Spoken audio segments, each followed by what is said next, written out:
Okay, we'll get started with our Mangalacharan. At the very beginning of Balkand, you'll see the Mangalacharan in Sanskrit and the Sumiran in Avadi. So we'll chant both of those.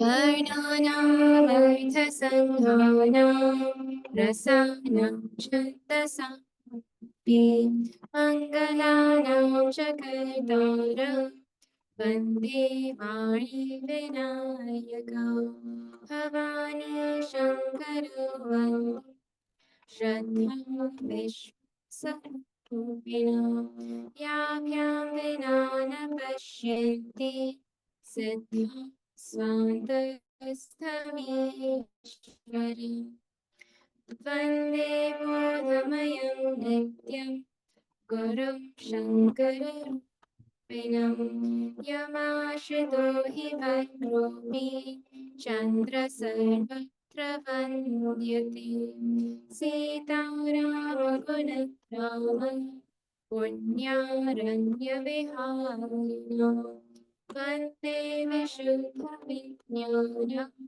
Kavīshvara kapīshvara Udbhava sthiti samhara Karini Shaharini Sarvashriyaskari Sita Natoham Yamaya Shagila Rahdidevasa Yatsatvada Shaiva Bhadi Sakayam Rajam Yat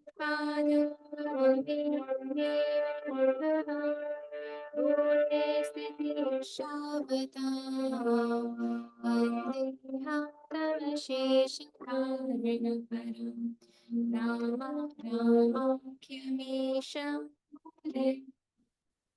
Nana Purana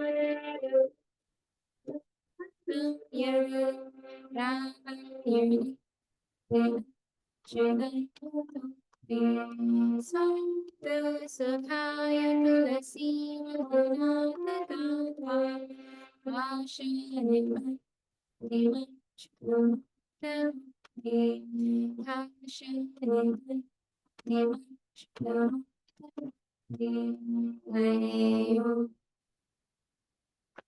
Sumiran next.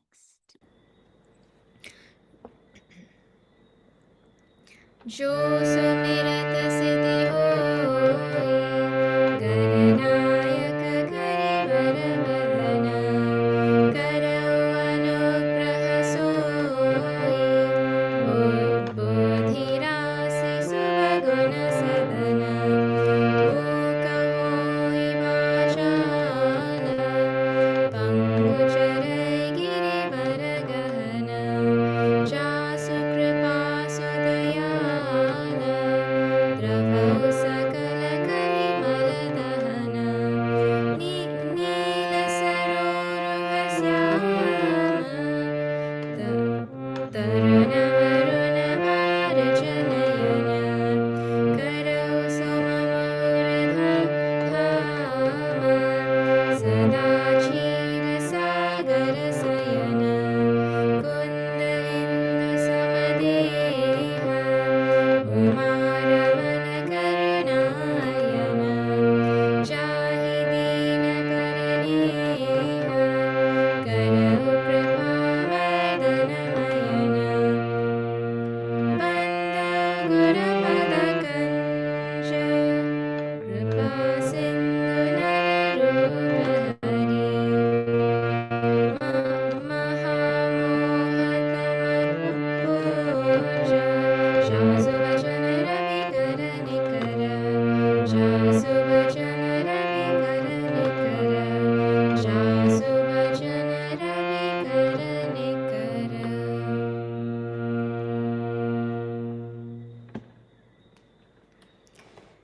Okay, Hari Om everyone, good evening. We are seeing the Aranya Kanda of Tulsidasji's Ramcharitmanas, and we have reached the section where Bhagavan Sri Rama has just finished his meeting with Shabarima.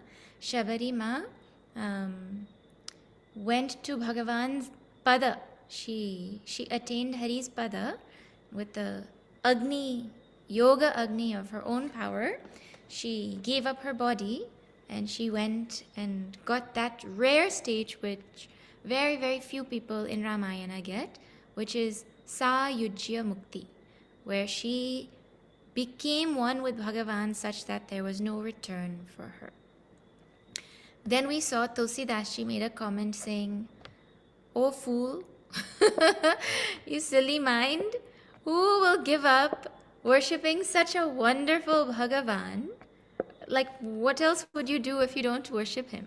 That's like, when you one barber was sitting with his customer and he said to him, "You want to see the stupidest child in the world?" And that customer said, "Yeah, tell me." And so he said, "Watch." And so he called a little child out from the outside on the street and he said, "Come, come, come." And in one hand, he had 4 quarters, and in another hand, he had a $5 bill. And he asked the child, "Which one do you want?" And the child took the 4 quarters and he ran away, right? And so that man said, "See, he thinks the 4 quarters is worth more than the $5 bill." So the customer was thinking, well, that doesn't look like such a silly child. Why did he do that? So when he went outside, he saw that child coming eating an ice cream from the ice cream shop. And he said, "But come, come, come. If you had taken the $5 bill, you could have gotten 5 ice creams, not 1. And that child said, "Well, the day I take the $5 bill, then the game is finished." So he knew what the worth of those coins was. But normally, like when a child comes and you give them some coins and you give them a bill and they take the coins, you say, "What a silly child. They don't know the value of the bill. They think the coins are worth more."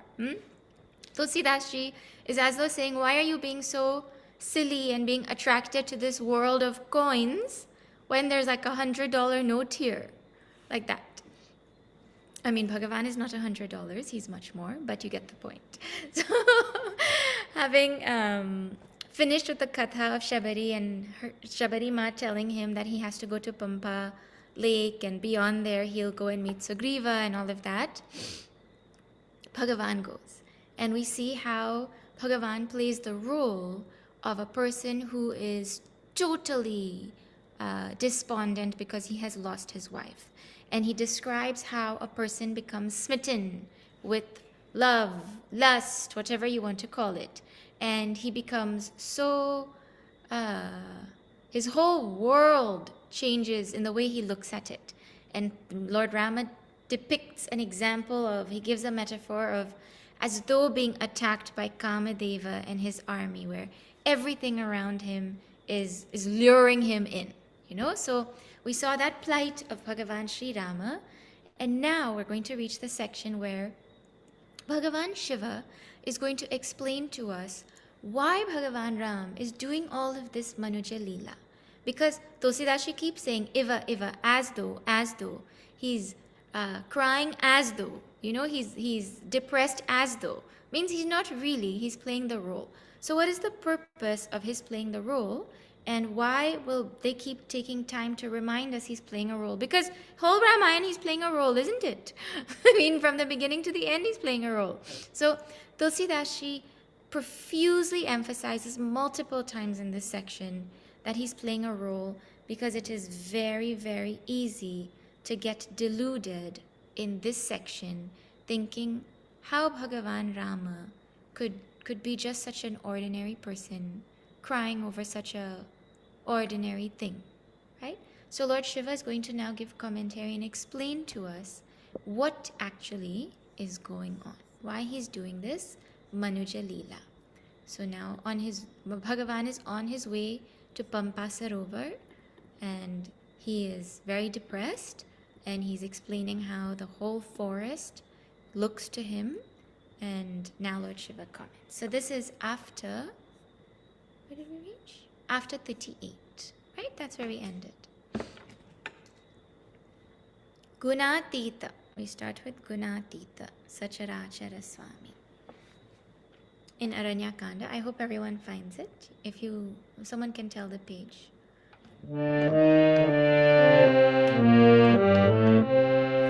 गुणातीत सचराचर स्वामी राम उमा सब अंतर जामी काम्हिन के दीनता दिखाई धीरन के मन बिरति दृढ़ाई क्रोध मनोज लोभ मद माया छूटहि सकल राम की दाया सो नर इंद्र चाल नहीं भूला जा पर होई सो नट अनुकूला उमा कहु मैं अनुभव अपना सत हरि भजन जगत सपना पुनि प्रभु गए सरोवर तीरा पंपा नाम सुभग गंभीरा संत हृदय जस निर्मल बारी बाधे घाट मनोहर चारी जहाँ तहाँ पियहि विविध मृग नीरा जनु उतार गृह जग भीरा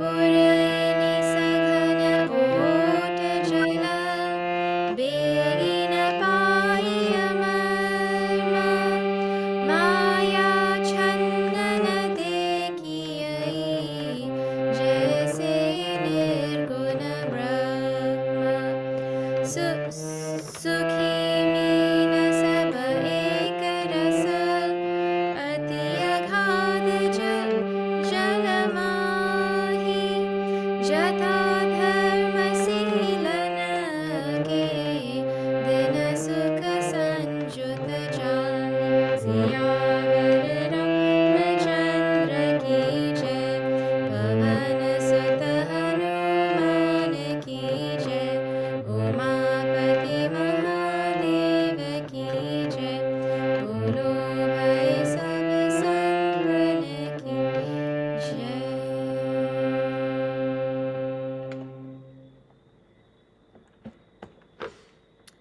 Bhagavan Shiva is the narrator at this point. Remember, we have 4 narrators and 4 listeners. Bhagavan Shiva is the narrator at the Jnana Ghat. So some serious wisdom is coming now. The ghat of knowledge, right? Okay. Gunatita Sacharachara Swami. Rama. Rama is beyond all gunas. He is the Lord of all moving and non-moving beings. Uma, O Uma, Sab Antara Jami. He's the inner controller of all beings. He's the one who dwells inside of all of us. Meaning, do not have any doubt that this is just a leela. Right? So then why is he doing it? Kamhina ke deenata dekhai.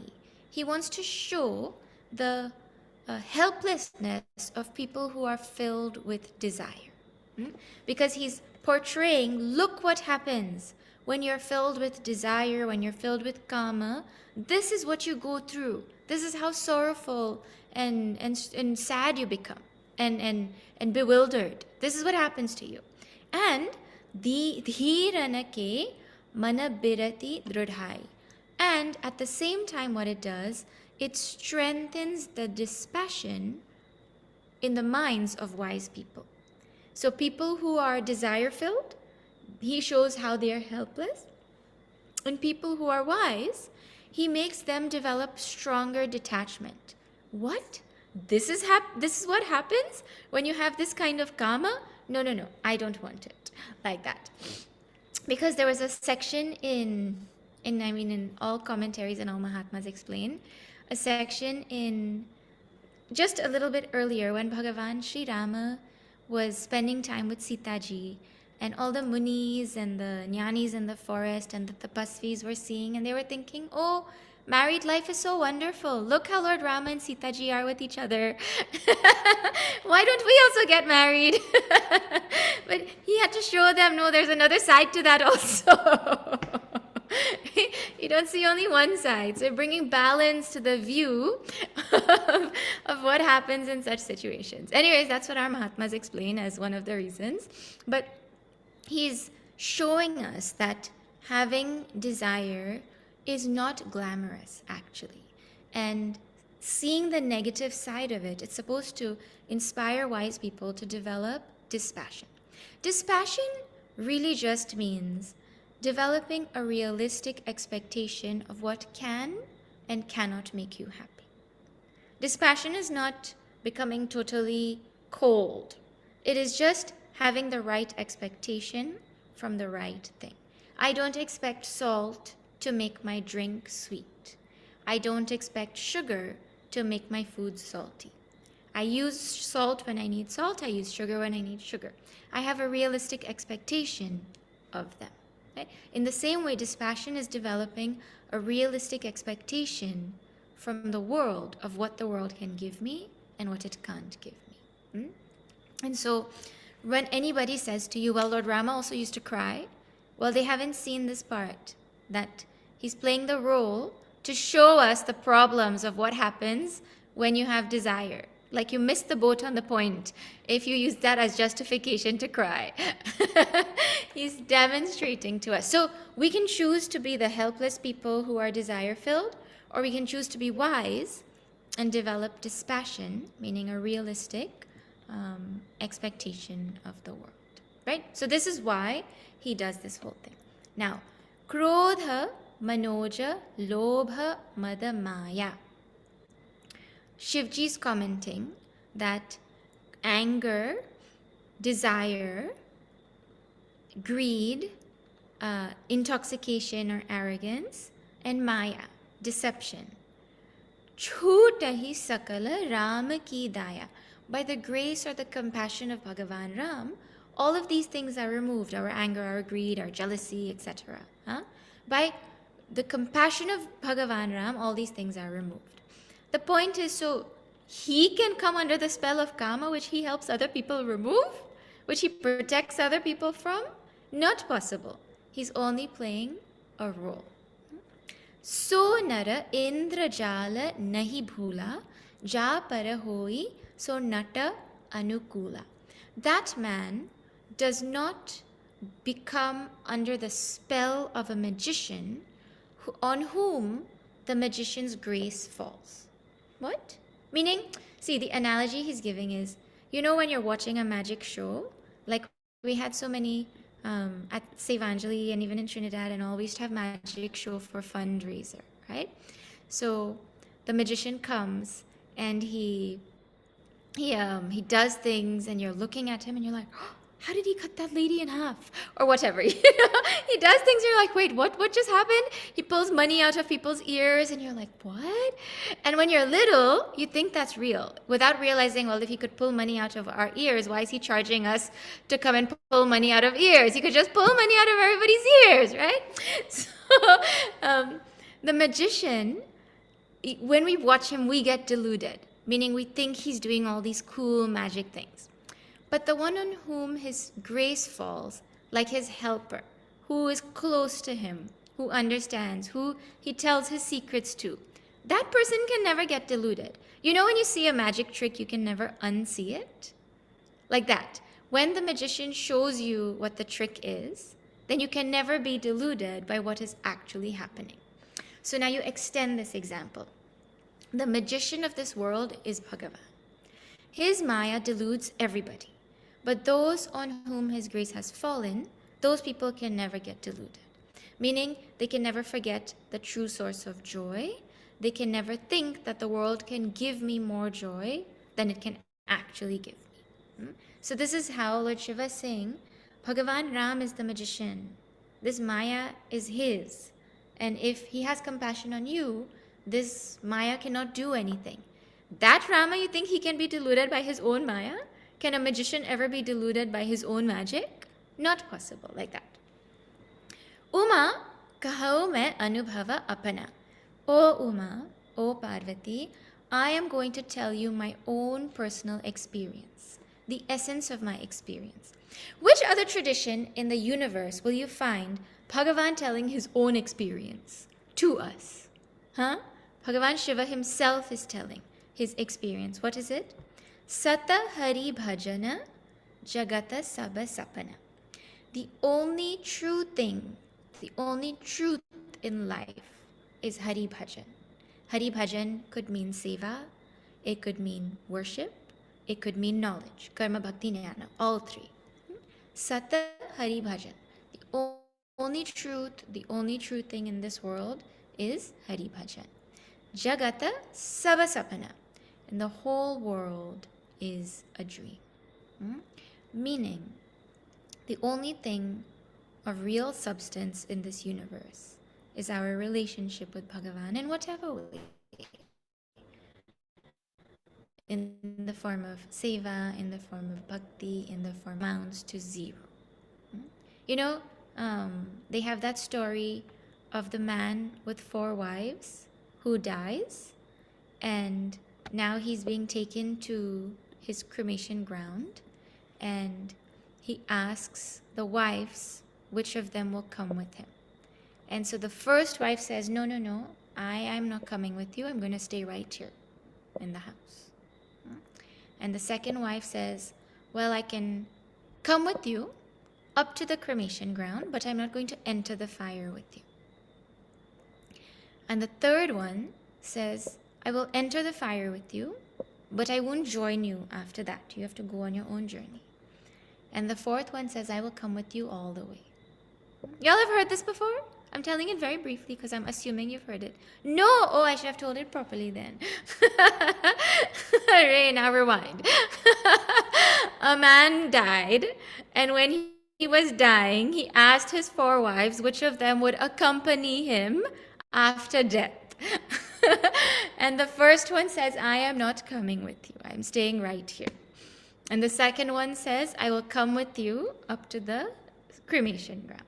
And the third one says, I will join you in the pyre, but your final journey is yours. And the last one said, I will come with you.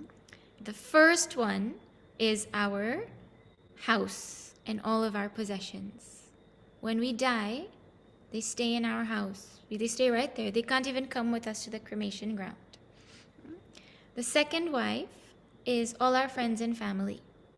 They'll come to the cremation ground, but they won't enter the pyre with us, right? The third one is our body. The body comes with us into the fire also, right? But finally, that only one who goes with us is our karma, our punya karma, our papa karma, whatever dharma, whatever adharma we have done. So, remembering that, Lord Shiva is saying, Sata Hari Bhajan, the only thing really that amounts to anything is our seva, is following dharma in whatever way, right? Like that. So, none of the accomplishments that we achieve actually amount to anything in the long scheme of things. I'm not saying this. Lord Shiva is saying this. So it's worth thinking about.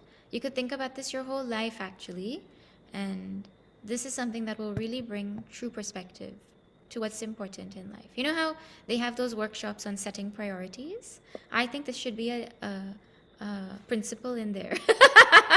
Sata Hari Bhajana, Jagata Saba Sapana. Now what are you going to do? What is called priority now? How much purity of mind did you really develop? How much capacity to sit peacefully did you develop? How much anger did you reduce in your life? How much kindness did you develop? How many people did you help?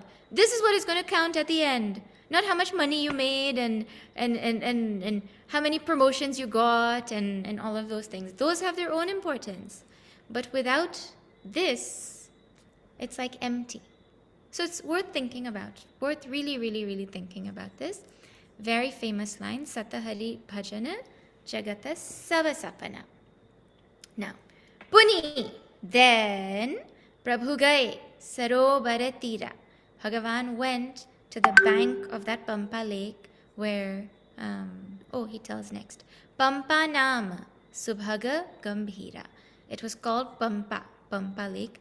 Shabari Ma had just told him to go to Pampa Lake, right? It was beautiful and it was deep. It wasn't some tiny little water body. It was a nice, beautiful lake. Santa Hridaya Jasa Nirmala Bari. It was pure. The water of this lake was pure, like the heart of saints. You know, usually they say, they compare saints' hearts to these things, but here it's the other way. They're comparing the river to the heart of saints. So, anyways, on this thing about purity, usually they talk about purity of children also, isn't it? Children are so pure, so innocent. Guruji has such a nice dialogue. Seek not the innocence of a child, but the purity of a saint. Because you don't know what that innocence really has behind them. Come to our summer camp, then you'll see. 10 minutes of peace and I'm just joking. But now he's going to go into a beautiful description of the lake and what is around it and in it and all of that. He says, Bandhe Ghat Manohara Chari. On all four sides, there were beautiful ghats built along this, on this lake, meaning you could enter from any of the four sides. Jahataha Piyahi Bibida Mriga Nira. And from here and there, all different animals had come and they were drinking water from this beautiful lake. Janu Udara Griha Jachaka Bhira. As though beggars were crowding around the home of a generous person. So this Pampa Sarovar, this lake, is being described like a rich, generous person. Usually rich and generous don't go together. Have you noticed? If somebody is rich, they're not generous. And if someone's generous, then they say, well, I have no money to give. So here you have a rich and generous person, rare combination, where anybody could come and be satisfied. So similar to, see the lake, the example is the lake doesn't collect water for itself. It's collecting water for the benefit of all the other animals and people that come there.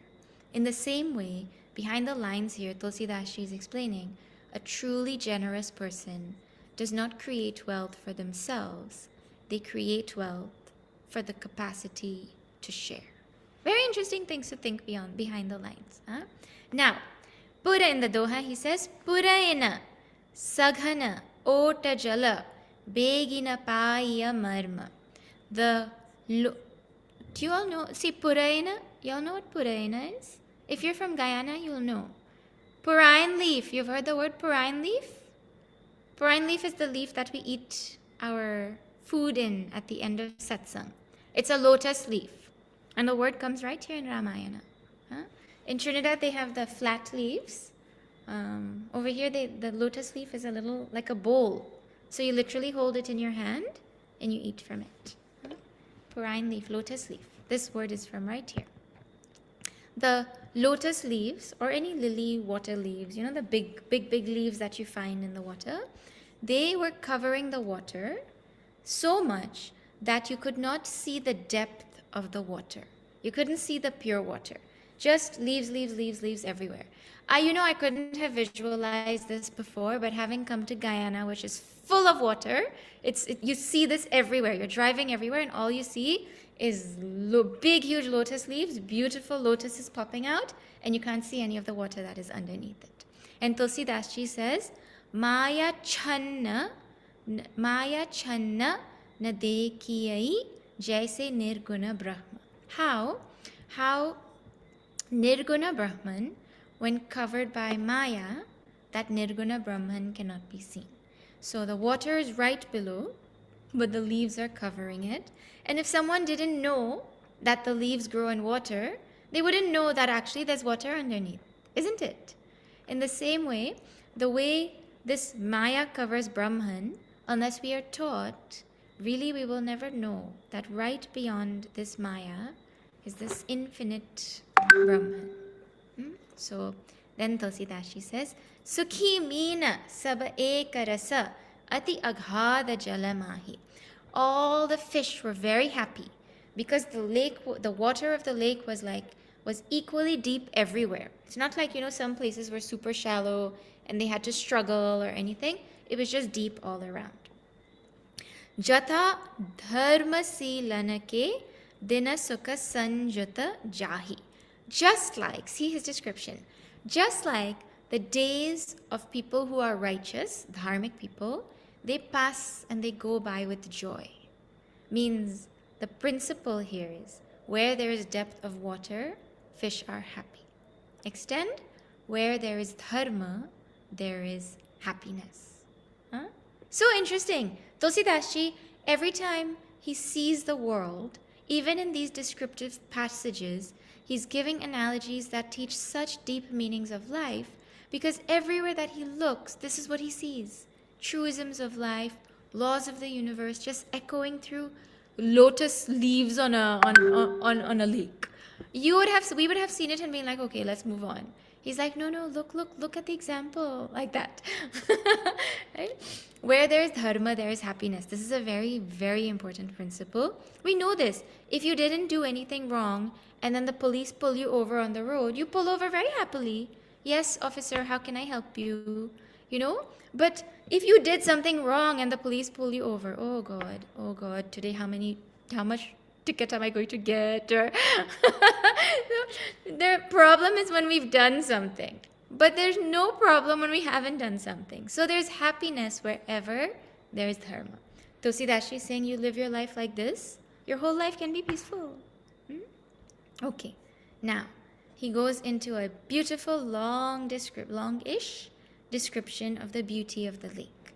And the purpose of this kind of description is, well, now you can feed into ChatGPT something and it can draw a picture for you and it can color something for you. It can do all kinds of things for you, right? Means AI. Any AI can do that. But how will you paint a picture of where Lord Rama is sitting if you don't know where he is? Tulsidasji is literally seeing Lord Rama sitting at the Pampa lake, and he is describing the scene so that we can also see it in our mind. So he's feeding into the AI mind of ours the code. Rama is sitting in that beautiful scene. So when we chant it, don't pass it by just like that. Actually try to visualize what it looks like in the scene. Tulsidasji can finish a whole katha in a quarter of a chopai. So when he takes time to elaborate on something, there's something important in it. That's how we read Ramayana. Right? Okay, let's chant now. This is after number 39 in Aranyakanda.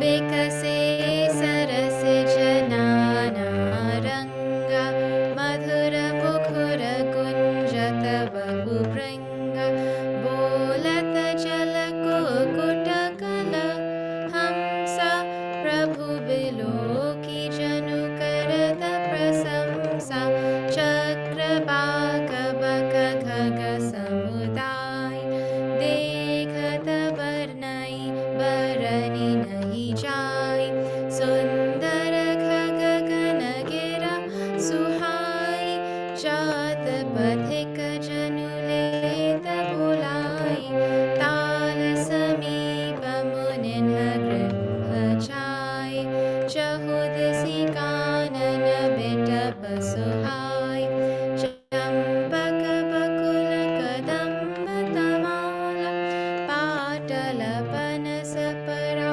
sarasala navapallava kusumita tarunana chancharika paktagni karagana sitalamanda sugandha subhav santata bahai manohar bahu kuhu kuhu kokila dunit karahi suniravak saras dhyana muni tarahi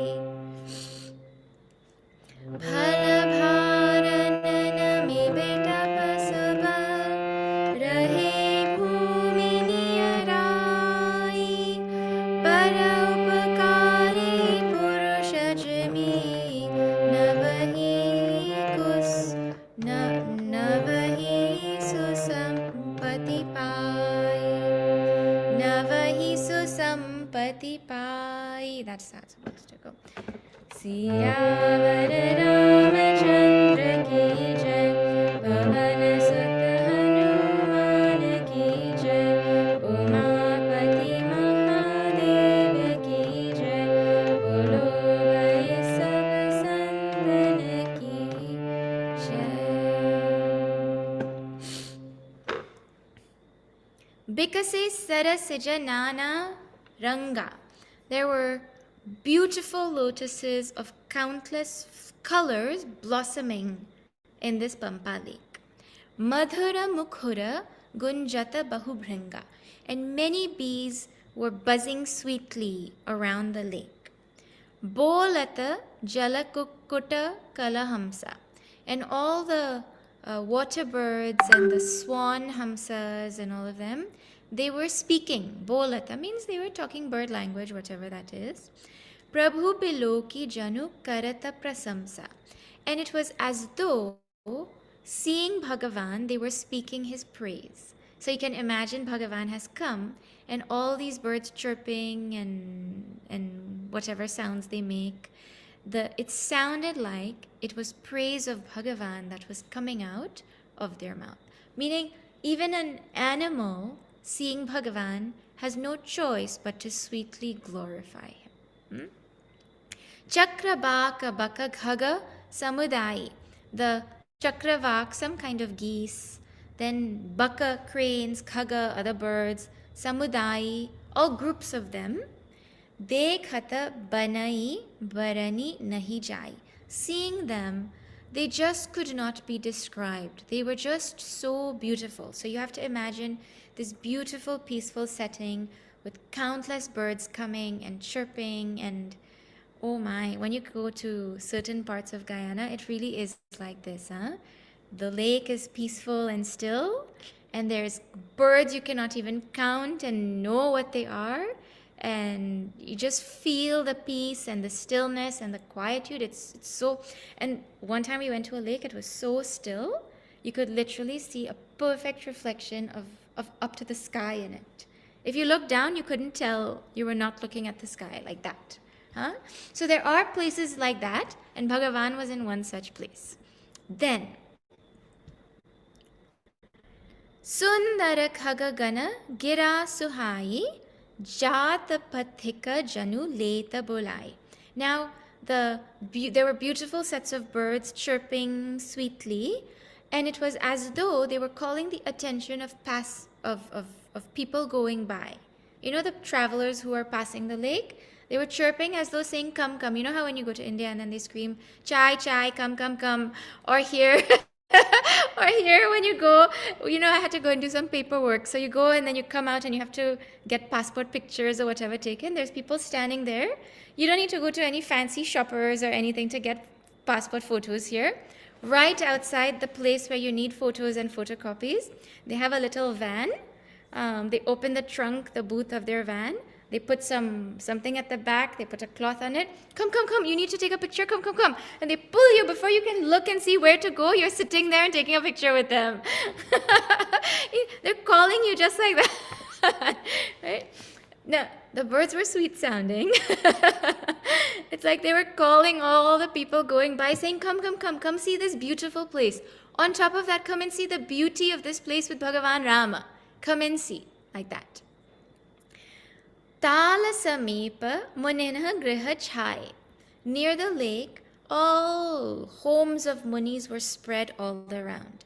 Chahudisi Kanana Bitapa Suhai. And in all four directions, there was beautiful trees, meaning wherever you looked from this lake, all you could see was nature's beauty. Now Tulsidasji takes time to describe those trees.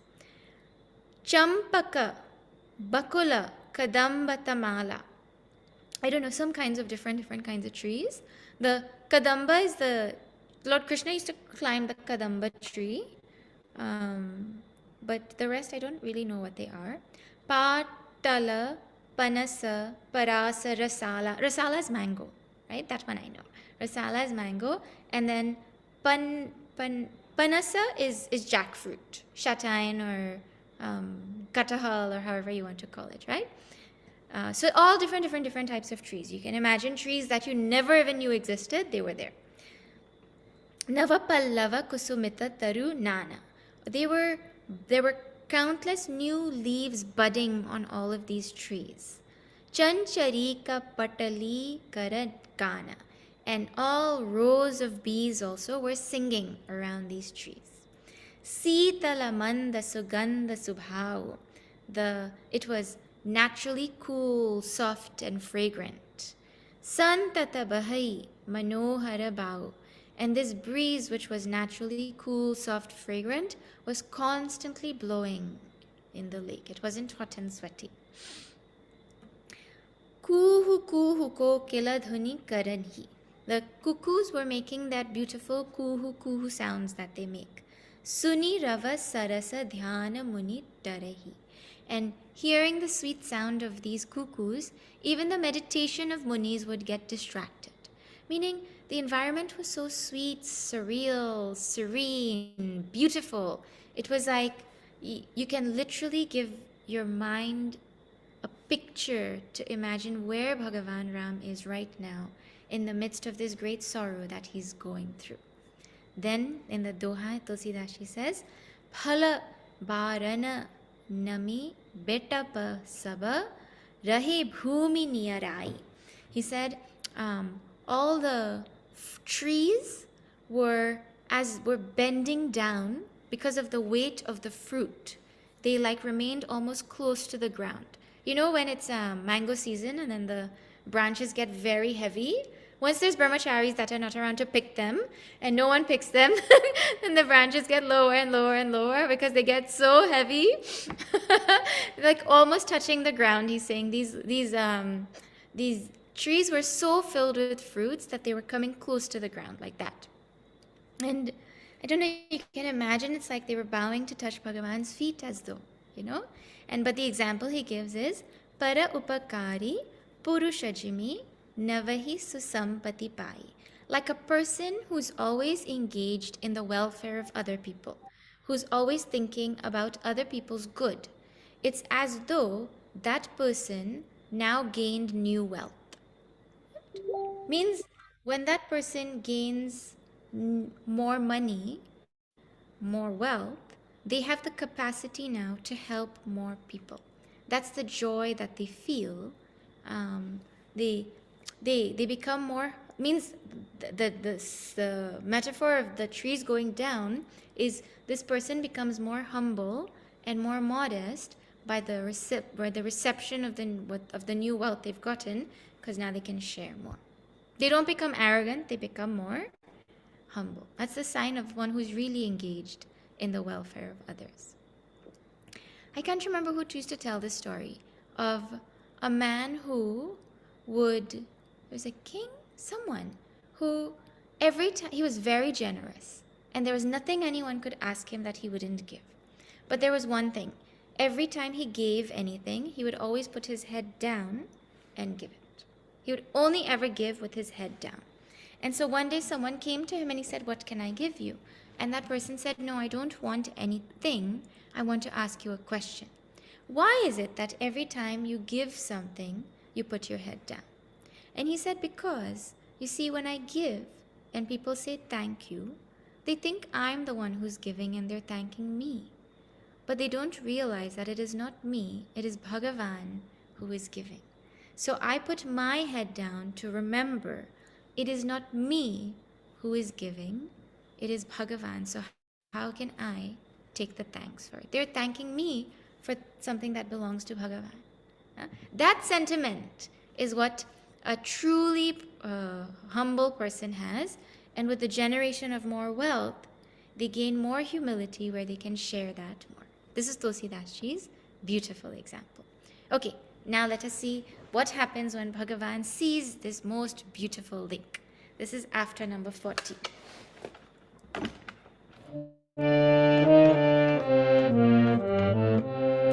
Dekhi Rama ati ruchira talava majjanu kinha parama sukha pava dekhi sundar rataru bara chaya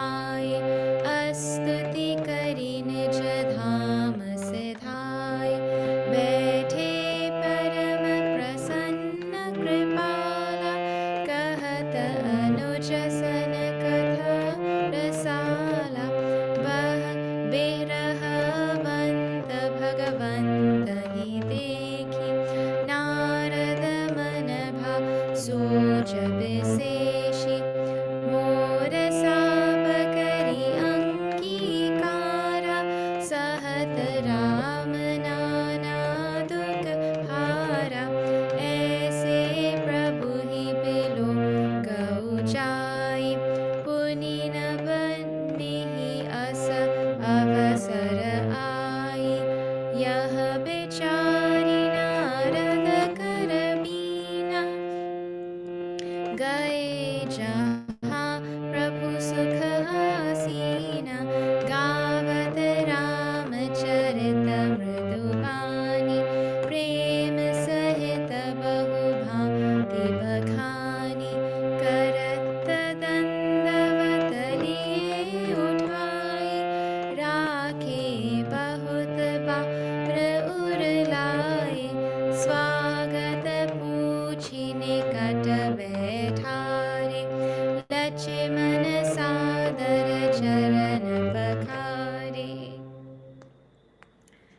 नाना विधि विनती करी प्रभु जिय प्रभु प्रसन्न जिय जानी नारद बोले बचन तब जोरी सरोरुह पानी सियावर रामचंद्र की जय पवन सुत हनुमान की जय उमापति महादेव की जय बोलो भाई सब संतन की जय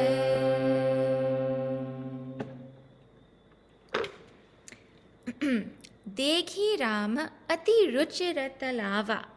When Bhagavan saw this most delightful, most beautiful lake, Majjanu Keenha Parama Sukha Pava. When you go and see a beautiful, cool lake on a hot day, what do? Well, you take a dip. That's what Bhagavan did. What Bhagavan did, and he got great joy. He went and he took a dip in this beautiful Pampa lake, and he got great joy. Dekhi Sundara Tarubara Chhaya Baithe Anuja Sahita Raghuraya. Then he saw a beautiful shady tree, and he went and sat under it along with his younger brother, Lakshmana. Taha Puni Sakala Deva Muni Aaye. Over there, then at that time, all the munis and the devatas came to meet him. Astuti Kari Nijadhama Siddhai. They did stuti for him, and they went back to their respective abodes. You see what I mean when Tulsidasji wants to go through something quickly? In like one sentence, he sat down, the devatas came, they did stuti, they left also. But he's still describing the lake. It's like, you see from this, Tulsidasji doesn't like the devatas. You get that indication. Come and go quickly. Finish. Your time is over in Ramayana. It's almost like they came to remind Bhagavan, Bhagavan, you're so great. Yes, but also don't forget you're doing our work, So we're still suffering here. And Tulsidasji really doesn't like to waste time on them. Anyways, Baithe Parama Prasanna Kripala. Now, very pleased, our Bhagavan, our most compassionate Lord, sat. Kahata Anujasana Katha Rasala. And he was telling Lakshmana all juicy stories.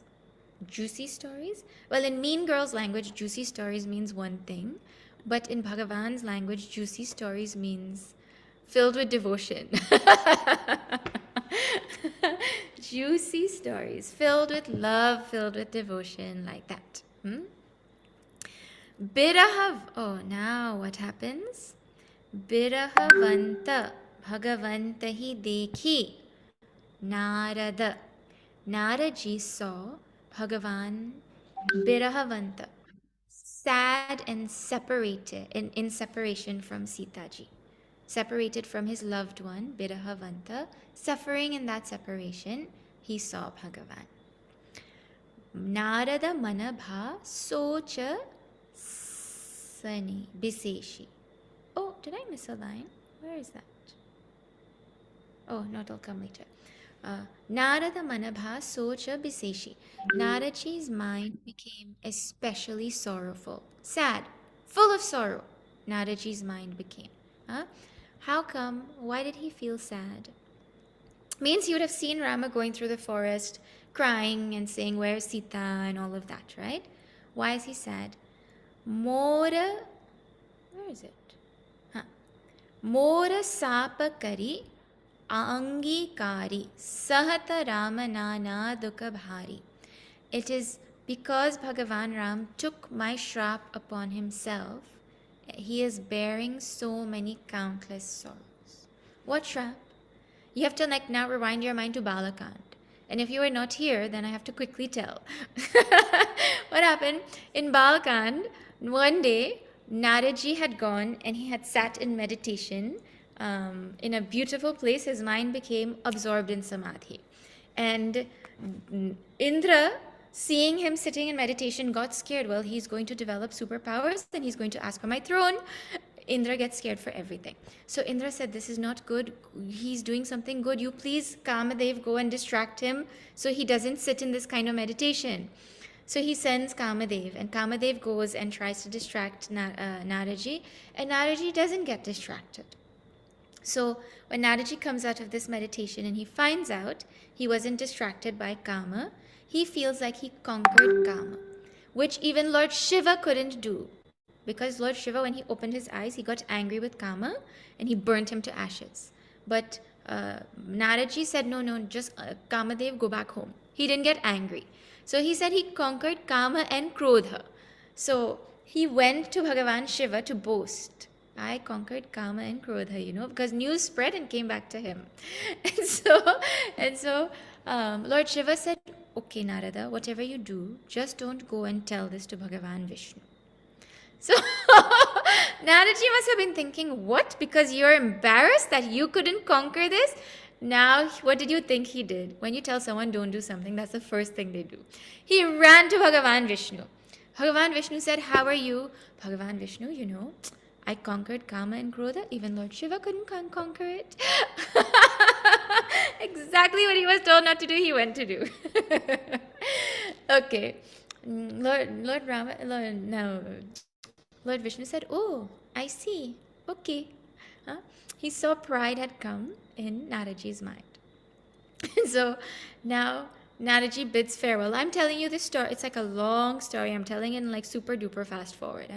So now Naraji is going, and suddenly he sees this beautiful place that he's never seen before.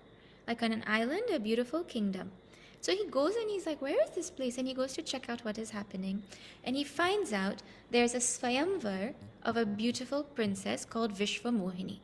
So he goes in to check out what is all this commotion. And he sees her and he becomes smitten by her. Because she's so beautiful, he decides now he wants to marry her. Now the parents see him and they're like, "Naraji, you please come and read her hand and tell us her fortune and all of that." And he's thinking in his mind, how am I going to marry this beautiful princess? And so as soon as he gets a chance, he leaves there and he runs back to Bhagavan Vishnu, Hari, and he says, "You please give me a face that is beautiful like yours. Because she's not going to marry me with this face. You please give me your beautiful face so she'll marry me." And so Bhagavan, well, the way he asks and all is, he says, "You give me Hari's face." So Bhagavan says, "Tathastu, okay." And so now Naraji goes and he stands in line for the Swayamvar, and this princess is passing one by one with the Varmala and she's looking to see who she's going to put it on. And Naraji is standing there and he thinks he's looking so good, And so she looks at him, she squeezes her face and she passes on. And he's like, "What? Did she not look at me properly?" So he moves down the line and he sticks his head out again and he's waiting for her to put the mala on him. And then again she goes backward and she doesn't mind him. Then finally she puts the mala on somebody that she chooses. And then Naraji follows them and he sees that it was actually Bhagavan Vishnu who came and took her. Huh? Then, now he's outside by a lake, and there are some Rudra Ganas over there, Lord Shiva's gang. And they start to laugh at him. And they say, "Look at your face." And so he looks at his face in the lake, and he realizes he doesn't have Bhagavan's beautiful face, he has a monkey face. So he was sticking his head out thinking actually it happens to us all the time. We think we're looking so good, and then suddenly we look in the mirror and we're like, wait, what? he looks at himself and he's like, oh my God. And he gets livid. He gets so angry at Bhagavan. And he curses Bhagavan. And he says, Bhagavan, I came and I asked you for help to marry this princess. And not only did you not help me, but you took her away in the same way that I wasn't allowed to be with her and I was separated from her. You're also going to be separated from your wife, and you're also going to suffer the sorrow that I'm suffering. And because you gave me a monkey face, you're also going to suffer. You're going to have to take help from monkeys to go and get her back. In anger, he cursed Bhagavan. And Bhagavan looked at him and said, okay, law of karma, I have to take it on. Okay. So Naraji cursed Bhagavan that he will be separated from Sitaji. This is one of the reasons why they were separated. But now Bhagavan is thinking, Naraji is thinking, he took this shrap upon himself, and because of me now, he's suffering. So the sorrow that he is feeling is actually guilt. Naraji is feeling guilty.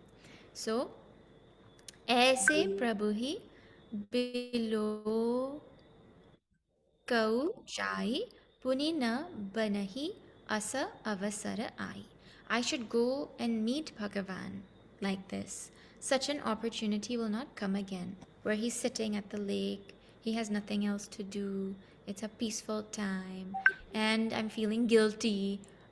Such a time, where will it come again where I can speak to him? So, यह बिचारी नारद कर बीना गए जहाँ प्रभु सुख आसीना. Like this, Naraji picked up his veena in his hand and he went where Bhagavan was, sukha asina, sitting very comfortably, relaxedly. This is the exact line that is used when Lakshmanji approaches Lord Rama to ask him Rama Gita. Means the questions that come as Rama Gita. So you can take this in two ways. One is there is a right time and a right place for going to speak to Bhagavan, or Guru or whoever, when they're peaceful and they're not doing anything else and not in the middle of busy time. But the flip side of it is if you are sukha asina, if you are ever sitting comfortably, be ready for somebody to come and disturb you. Because it is when you're sitting comfortably that everybody is going to be like, oh, they're free, let me go. That is when everybody comes and gangs up against your peace. Anyways, Naraji comes. Gavata Ramacharita Mridubani. He sang Bhagavan's glories in very soft, sweet words. Prema Sahita Bahubhanti Bakhani. And he praised him with love in so many ways. Karata Dandavata Liye Uthaye. Then he was trying to do Dandavat Pranam, but Bhagavan Ram picked him up and he picked him up. Liye Uthaye. Rakhe Bahutta Bara Uralai. And over again, he put him to his heart. Means he gave him a hug, he embraced him. Means, Naraji, don't do pranams to me, you come and embrace me. One is love of Bhagavan for devotee, but the other side of that is, how can a muni do pranams to a kshatriya? Bhagavan is in the role of a kshatriya in this yoga, right? So, anyways, Naraji got hugs over and over again. Then, Swagata Puchi Nikata Baithare Lachimana Sadara Charana Bakhare. Then he welcomed him, he asked about his welfare, and he made him sit near him. And then Lakshmana, with great respect, washed his feet. Huh? And means he must have asked, okay, Naraji, what's up in all the lokas? What's going on? What's the news? Whatever he would have asked, he would have chatted with him about what's going on, right? Then, Nana Bidhi Binati Kari Prabhu Prasanna Jiya Jani Nārada Bole Bachanataba Jori Saroruha Pani. Then, in many ways now, supplicating Bhagavan and seeing and knowing that Bhagavan was pleased in his heart, Naraji spoke. Now, pleased in his heart means, let me finish. Bole bachana taba, he spoke words, Jori saroruha pani, putting his lotus hands together. Naraji would have been worried that, when I go there, what if Bhagavan is upset with me? It is because of me that he's in this position. What if he doesn't want to see me? So many different types of thoughts could have been in Naraji's mind. But he goes there and he sees that actually Bhagavan has not an iota of that kind of thinking in his mind against Naraji. Right?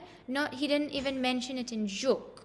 So now Naraji realizes, Bhagavan is full of love and he doesn't have any ill feelings or anger towards me. So now he finds courage to say something wonderful to Bhagavan. Let us see this section that comes now after number 41.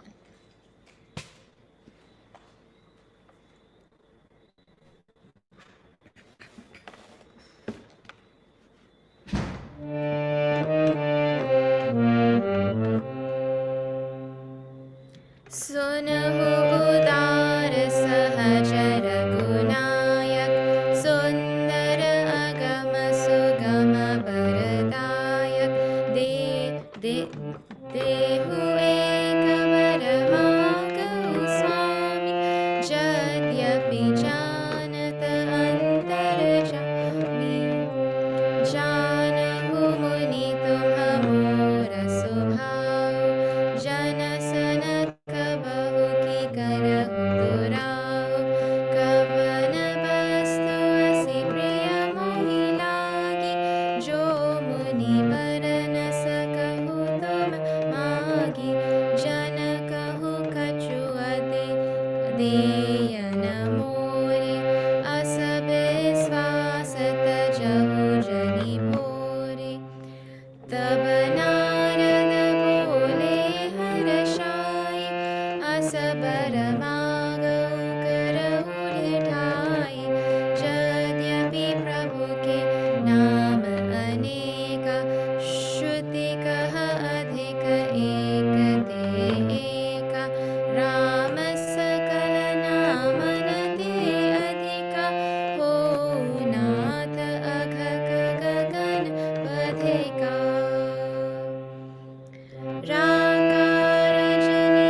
Sahaja Raghunayaka.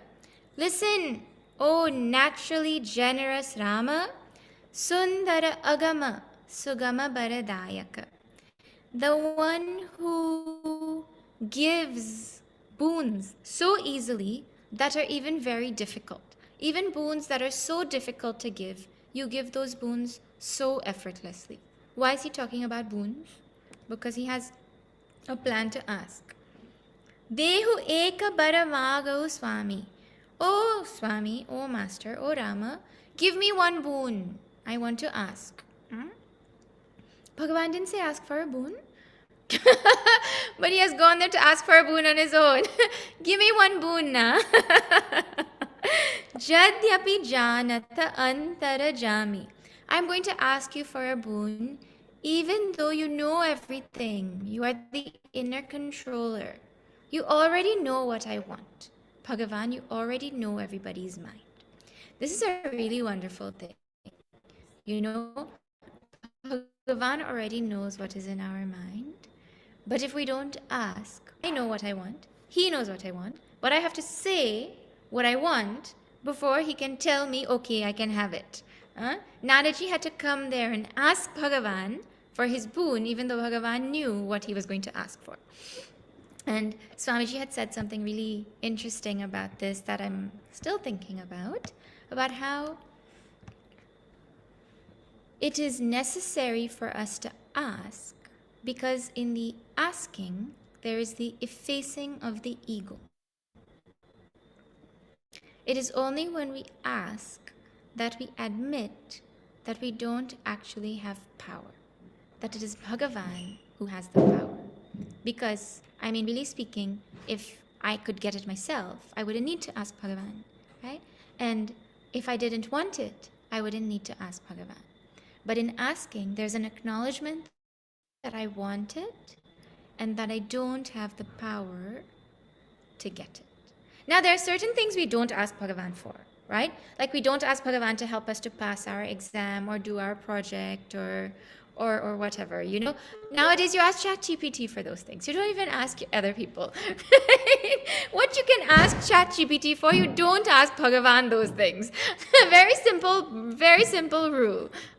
If you don't study, you can't ask Bhagavan to help you pass because you have a brain and you're responsible to study. So you have to, if you ask Bhagavan for something, you're asking for something that you actually can't get on your own. Not because of omission of duty or because of whatever, like, right, that. So, Bhagavan, Nāradaji is going to ask. What does he ask for? Oh no, before he asks, see Bhagavan comments. Janahu Muni, tumha mora subhav. O Muni, you know my swabhava, you know who I am, you know who I am, you know my nature. What is my nature? Jana sana kabahu ki karahu durao. I never hide anything from my devotees. I don't play hiding games from my devotees. There's nothing that I have that you don't know about. There's nothing that I deliberately keep away from you. When a devotee knows Bhagavan, they know the whole world. So he can't hide anything from a devotee even if he wants to. Bhagavan does not hide anything from his devotees. This is different than the other religions. You know, in some religions, they have the famous statement, Bhagavan, God doesn't want you to know. That is why there's no answer to this question. We don't have that. There's nothing Bhagavan doesn't want us to know. So he says to Nāradaji, I don't hide anything from my devotees. Jana sana kabahu ki karau durau. I never hide anything from them. Jana kahu kachu adeya nahi more. Kavana bastu asi priya mohi lagi, jo muni bara nasa kahu tumamagi. O Muni, what is there that is so dear to me, which I cannot give to you? Meaning, Bhagavan is saying, Nāradaji, ask for anything. There's nothing that is so dear to me that I can't give you. I can give you absolutely anything that you ask for. And you know, this is also why Bhaktas know this. They know if they ask Bhagavan for something, really a true Bhakta, if he asks Bhagavan for something, Bhagavan will not say no, ever. And that is why Bharatji cannot ask Bhagavan to come back to Ayodhya, because he knows Bhagavan will come. And he knows that will put him in a dharma sankat. And more than wanting him in Ayodhya, he doesn't want to trouble Bhagavan. The devotee knows this. If I ask Bhagavan, he will give me. So I cannot ask because I don't want to trouble him. So Bhagavan says, there's nothing which I can't give to my true devotee. He says, Jana kahu kachu adeya nahi more.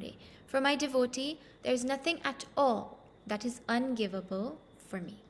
Asa bisvasa tajahu jani bhore. Never ever give up this faith that there is something which, Never lose faith in the fact that I can't give you something. I can always give what my devotee wants. Huh? You know, Bhagavan is saying this. There are some people who say, like you come to the ashram, and I'm like, you know what? This is an ashram. Take anything you want. And then you go to the kitchen and you pick up a cup. And I'm like, no, no, no, anything except that cup. That cup is special to me. Okay, anything except that cup. And then you go to the office and you're choosing a towel for, or not, or whatever. You're going to the cupboard and you're choosing a towel and you take like the nicest looking towel. I'm like, no, no, no, actually not that towel. Any other towel. You just said anything. No, no, anything but this, but this. Bhagavan doesn't have any but. Huh? Everything, there's nothing that Bhagavan can't give. He's not like us. Huh? Never lose faith. So, Taba Narada Bole Harashai. Then Naraji now spoke very happily. What did he say? Asabaramagal Karu Didhai. I want to ask for this boon, and I know I'm asking with some impertinence. Like he's being very bold in what he's going to ask for. You see, I don't think anyone has asked for this kind of boon before, huh? Some dramatic kind of boon he's going to ask for. Jadyapi Prabhu ke naam aneka, Shruti kaha adhika ekate eka. Even though of Bhagavan's countless names, Shruti says each one is greater than the next. Means all the names are so great. Each name you say, the other name is greater, the other name is greater. They're all so, so, so powerful. Equally potent. You cannot compare them. Rāma sakala namanate adhika. O Natha, O Lord, I want that the name Rama is greater or becomes greater or excels all the other names. The name Rama should become the greatest name of Bhagavan. Agha Kaga Gana. It should be like the hunter for the papa of birds. The birds are our papas, and the hunter is the name Rama.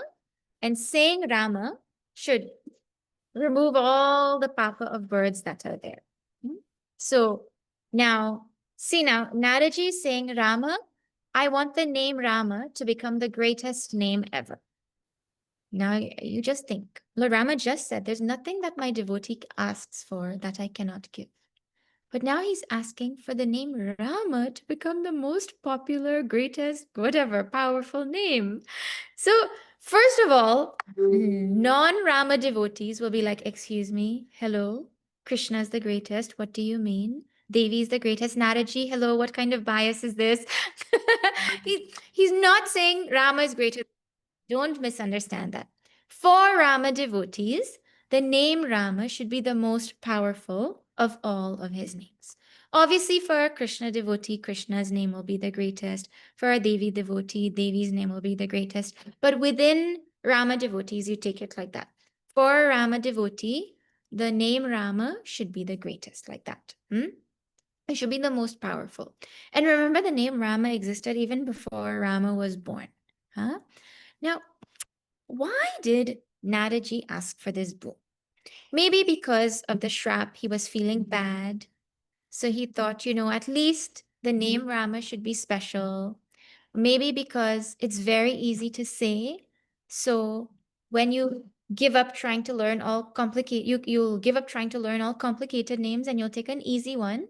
And by saying an easy name over and over again, knowing how powerful it is, you'll get love for Bhagavan, you'll get mukti, you'll get everything. So it may have been out of compassion for us. Raghuvara. You can't say khu properly and you say Raghuvara and you'll mess up. Maybe out of making sure people don't mess up his name, he said, say Rama is the best. Whatever. I don't know. Some reason he would have had. He said, let Rama be the best name. And so now Rama has to answer. What does he say?